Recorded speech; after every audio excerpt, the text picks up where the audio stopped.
Selamat datang di channel Pemuja Malam. Jangan lupa like, share, and subscribe ya. Terima kasih.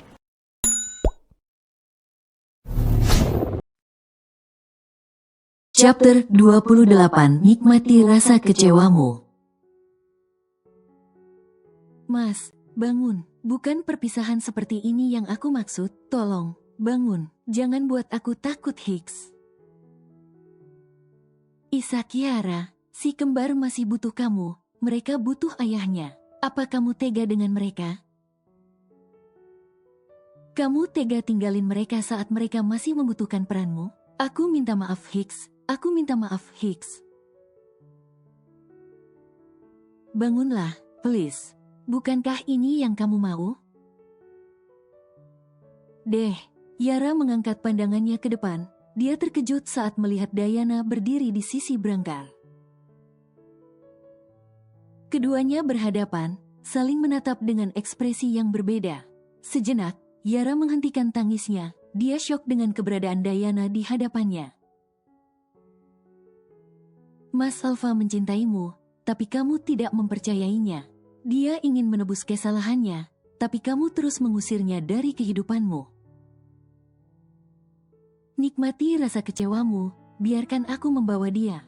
Di sini, tak ada yang menyayanginya selain aku, termasuk kamu.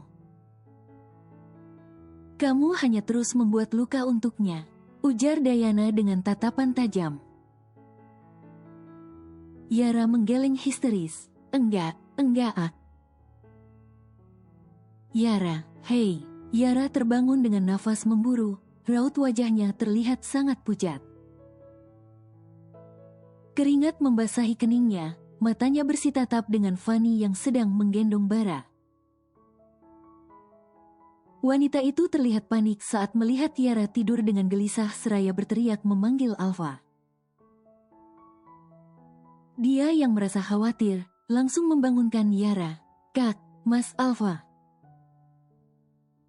Yara menatap sekitar, dia masih berada di kamar Yabek semalam dirinya tiduri. Tatapannya beralih ke sampingnya,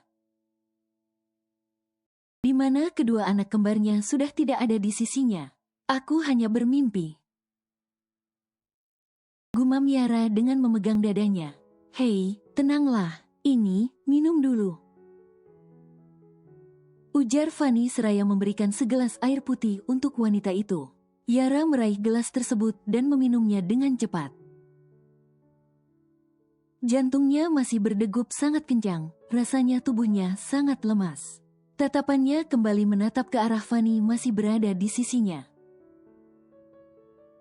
Mas Alpha, aku mimpi Mas Alpha ikut Mbak Diana Hicks. Kiara. Ikut meninggal maksudnya? Tanya Fanny untuk memperjelas maksud Yara. Yara mengangguk, dia masih ketakutan. Mimpi buruk tadi seperti nyata, bahkan tubuhnya masih terasa lemas sampai sekarang. Oh, jadi itu yang membuatmu tidur gelisah seperti tadi, Tanya Fanny dengan tersenyum lembut.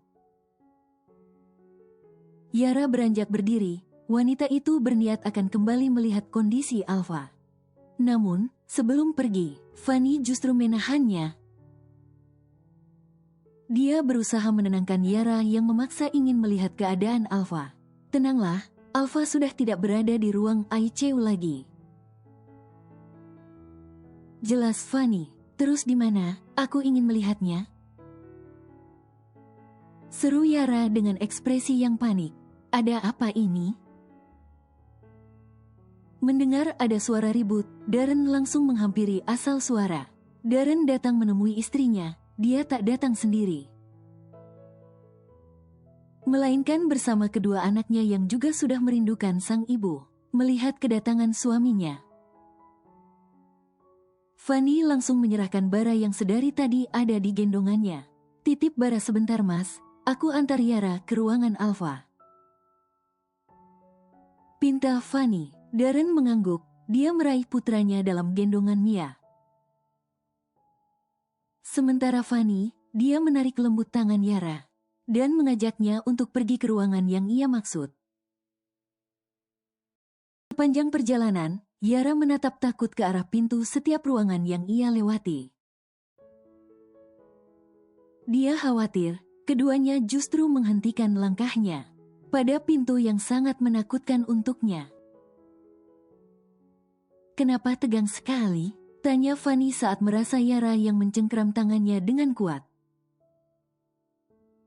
Yara hanya menggeleng lemah. Tatapannya tertuju pada ruang jenazah yang tak jauh darinya. Yara langsung menghentikan langkahnya. Tentunya, Fanny refleks turut menghentikan langkahnya. Dan menatap wanita itu dengan heran. Air mata Yara luruh, dia menatap Fanny seraya menggelengkan kepalanya. "Aku enggak siap, Kak. Aku enggak siap, Hicks," isak Yara. Fanny menaikkan satu alisnya. "Kamu enggak siap ketemu Alpha?" Heran Fanny. Yara hanya diam. Tangisannya terdengar sangat memilukan. Tatapannya tak lepas dari pintu kamar jenazah yang tak jauh darinya. Penasaran apa yang sedang Yara lihat, Fanny mengalihkan pandangannya. Kerutan di keningnya memudar, digantikan dengan senyuman gelinya. "Kamu kira Alpha ada di ruang itu?" tanya dengan menahan tawanya. Seketika, Yara menghentikan tangisnya. "Bukannya kakak mau ngajak Yara bertemu Mas Alpha?" herannya. Fanny tertawa dengan lepas. Dia tak pernah mengira Yara akan berpikiran seperti itu. Setelah tawanya terhenti, Fanny menunjuk ke arah sebuah ruangan yang masih berada jauh dari tempat mereka berdiri. "Ruangan Alpha, di sana. Semalam, Alpha sudah melewati masa kritisnya.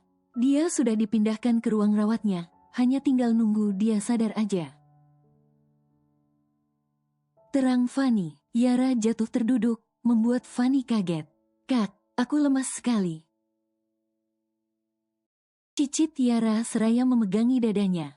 Fanny menghela nafas pelan, wanita itu menggelengkan kepalanya pelan.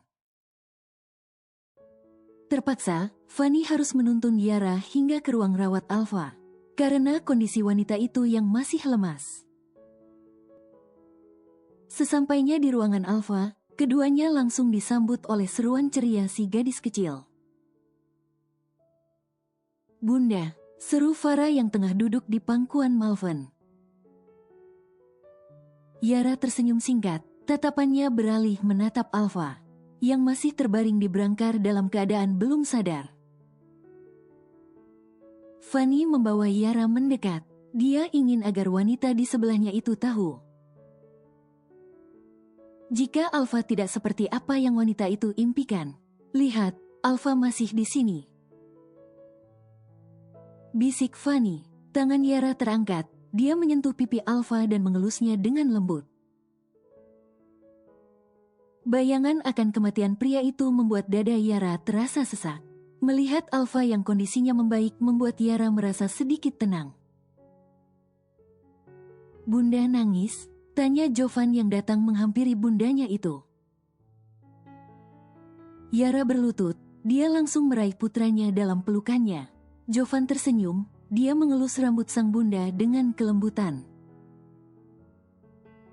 Pria kecil itu seakan tahu, jika saat ini bundanya hanya perlu dipeluk. "Maaf bunda, Jovan kangen sama ayah jadi tinggalin bunda sendiri di sana." "Jovan gak tega bangunin bunda," ujar Jovan. Yara melepaskan pelukannya, wanita itu menangkup wajah tampan putra kecilnya. Yara tak bisa membayangkan jika anak kembarnya tumbuh tanpa seorang ayah. Dia tak yakin dapat melihat senyuman manis putranya seperti saat ini lagi jika hal itu terjadi. Sementara itu, Darren menyusul sang istri bersama dengan putranya. Melihat keberadaan Bara, Farah tersenyum lebar. Akhirnya, dia bisa kembali memiliki teman main. Karena beberapa waktu ini, dia merasa bosan tak ada teman yang bisa dirinya ajak bermain. Namun, senyuman itu tak lama, sebab Bara mengatakan hal yang membuat Farah kesal. Cenang kau bertemu balakan, iyalah, Altis. Celetuk Bara seraya memegang kedua pipi gembulnya. Farah meringis pelan. Altis, nda ada Altis jelek kayak citu. Belcandana janan keterlaluan, kata bunda. Ujar Farah yang mana membuat Bara tak terima. Hi kuntai cadel, sudah ku bilang aku inai Altis. Teriak Bara. Darren menurunkan Bara, dia membiarkan putranya itu melawan Farah sendiri. Namun, saat diturunkan, tiba-tiba nyali Bara menjadi ciut, dia tak bertani lagi membuka suara. Tatapannya melirik takut ke arah Farah yang berniat turun dari pangkuan Malven. Untuk menghampirinya, ngomong sekali lagi, Fala talik cini bibilna bial tambah dul bibilna citu. Pinta Farah dengan tatapan tajam. Papa. Cicit Bara seraya memundurkan langkahnya mencari perlindungan.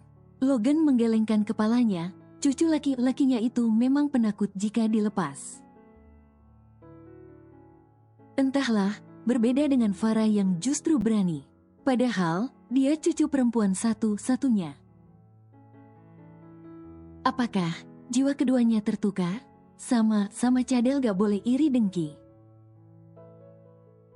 Ujar Fanny yang menyaksikan perdebatan anak itu. Valanda cadel, iya kan abang? Seru Farah meminta pembelaan dari Malven.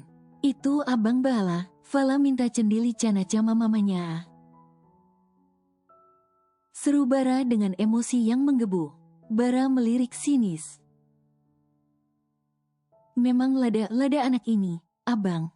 Jual aja adekna, lembilu. Lempal, beli yang balu.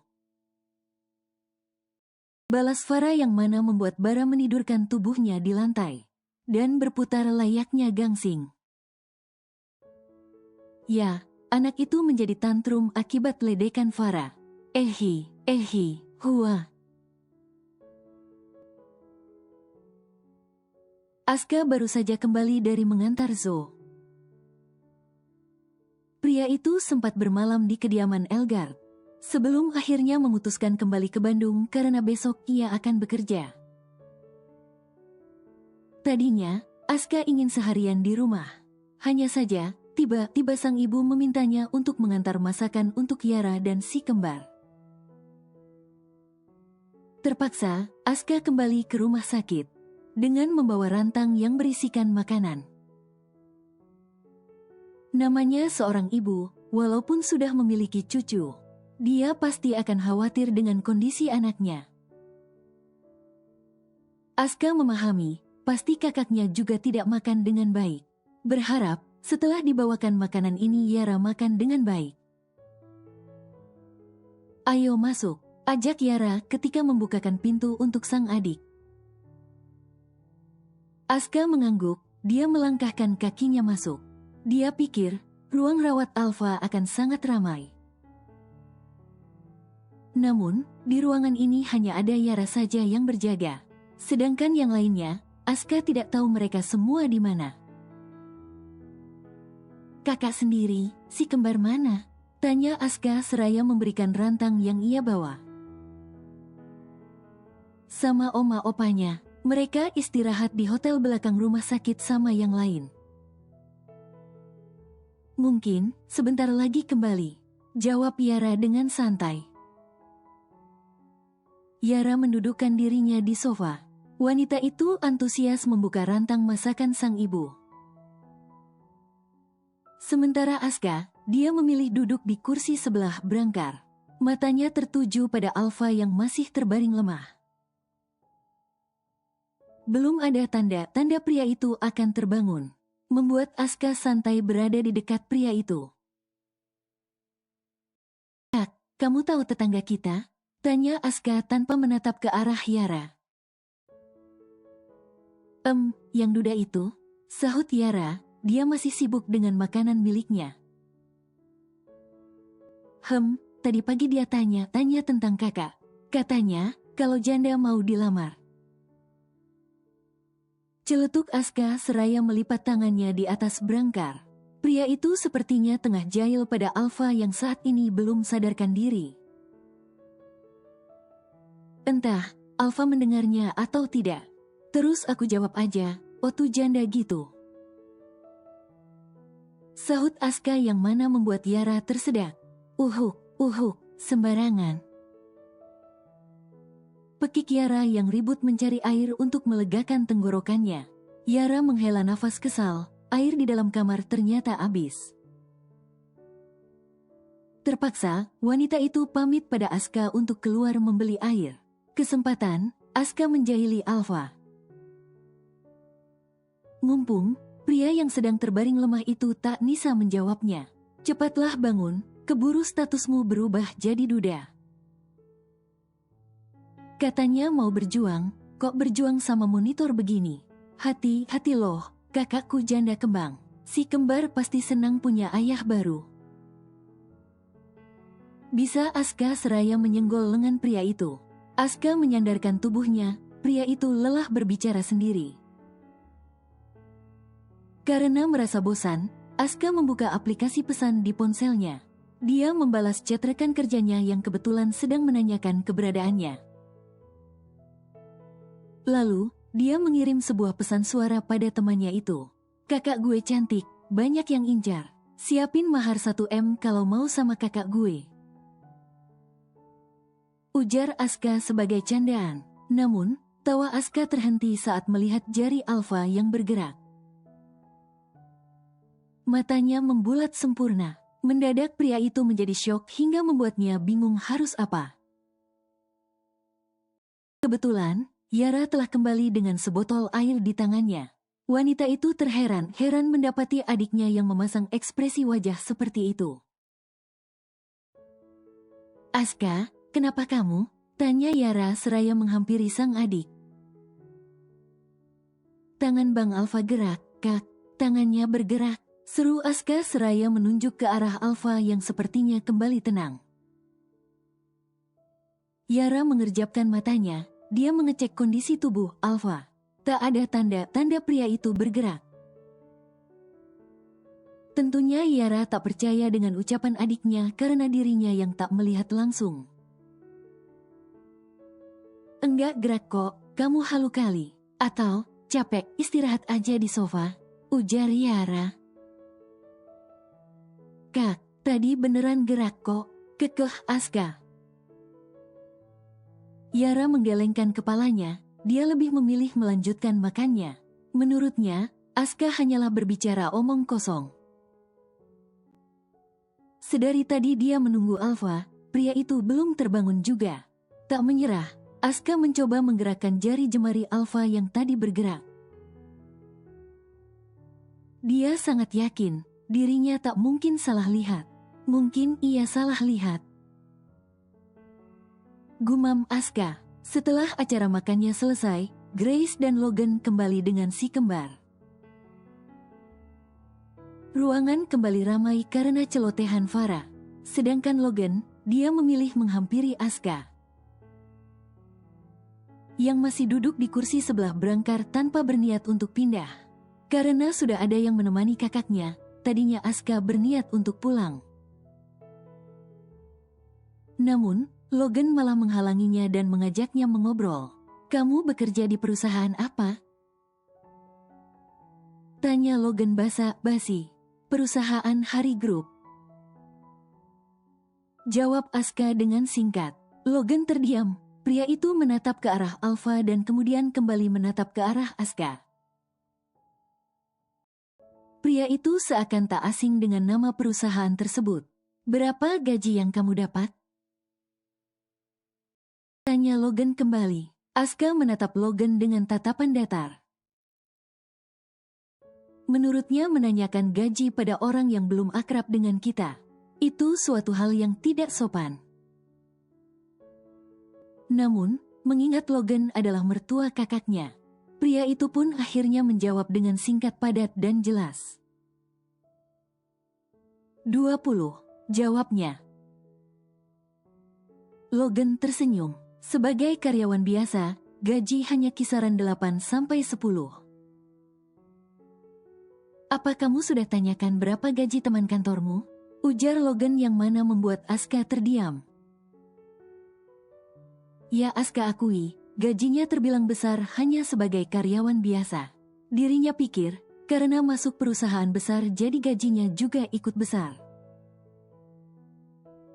Dia tak pernah saling berbicara dengan temannya perihal gaji. Karena baginya, gaji itu hak privasi setiap orang. Dia juga bukan tipe orang yang ingin tahu tentang kehidupan seseorang. Alfa memiliki saham di perusahaan itu, bahkan hampir setengahnya. Kamu dengan mudah masuk ke perusahaan itu dengan gaji yang terbilang besar.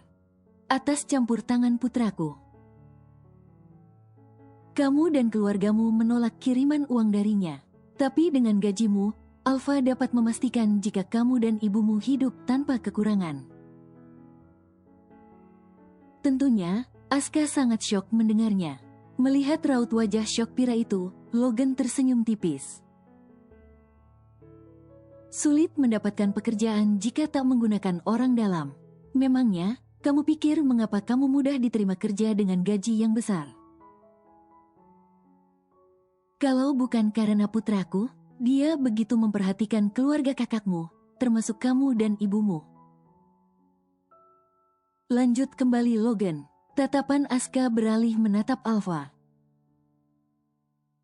Dia menatap lekat pria yang masih memejamkan matanya itu. Jika Alfa sadar, dia bisa bertanya apakah yang Logan katakan benar adanya. Namun, tak mungkin juga dia bertanya sekarang karena posisinya Alfa belumlah sadar. Kamu pasti bertanya bagaimana aku tahu? Kalau putraku tidak mengalami kecelakaan seperti ini. Dan aku memegang kendali perusahaan dan rekannya. Aku juga tidak akan mungkin tahu apa yang putraku telah lakukan. Dia memang salah, tapi dia bertanggung jawab pada kesalahannya.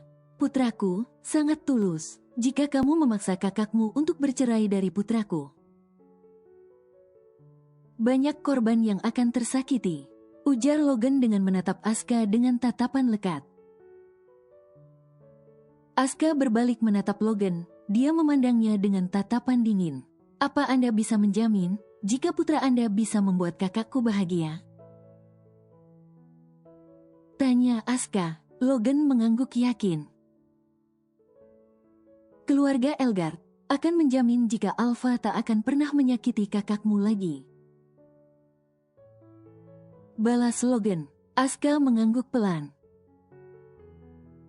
Oke, aku akan mencoba percaya pada keluarga Elgard. Tentang proses pengadilan, kakakku tidak akan mencabutnya sebelum putramu ini sadar. Jadi, bangunkanlah dia segera, agar status kakakku tidak seperti janda bodong seperti sekarang. Ujar Aska yang mana membuat Logan menganga tak percaya. Melihat ekspresi Logan, Aska menyeringai tipis. Pria itu beralih menatap Alfa dan menyenggol lengannya yang tak terinfus. Cepat bangun, sebelum pengadilan mengetuk palu. Jika kakakku menjanda, sudah banyak yang antri menjadi ayah si kembar. Kebetulan, aku berniat ingin menjodohkan kakakku dengan temanku si Owen. Dia masih berondong, kakakku janda. Sangat serasi bukan? Bisik Aska seakan Alfa akan mendengar semua perkataannya. Aska terdiam mematung, bahkan Logan yang lainnya sampai diam tak bergerak. Seseorang tengah menarik kerah jaket hitam Aska, hingga membuat pria itu hanya berjarak beberapa centi saja dari seseorang yang menariknya. Berani kamu, Dr. R. Semua mata memandang ke arah dokter yang sedang memeriksa kondisi Alfa dengan seksama. Tak disangka, Alfa kembali sadar. Mereka terkejut, sekaligus merasa bahagia karena kondisi pria itu membaik. Si kembar sejak tadi juga merengek ingin mendekat ke ayah mereka. Tetapi sang bunda melarang. Bagaimana kondisinya, Dok? Tanya Grace dengan tatapan khawatir. Kondisi tubuh Tuan Alfa sudah mengalami kemajuan. Tinggal proses pemulihannya saja yang mungkin akan memakan waktu. Apalagi, kaki kanan Tuan Alfa mengalami patah tulang dan menyebabkan dia harus mengenakan tongkat. Akan membutuhkan waktu untuk kembali berjalan normal, terang dokter itu. Grace mengusap dadanya dengan hembusan nafas lega. Syukurlah, tapi putra saya bisa jalan dengan normal lagi kan, Dok? Tanya kembali Grace. Dokter mengangguk, lalu dia mengecek keadaan perban di kepala Alfa. Sementara itu, sang pasien sedari tadi menatap ke arah wanita dan sepasang anak kembarnya. Matanya tak lepas dari mereka bertiga, padahal di ruangan ini ada banyak orang. Bersambung.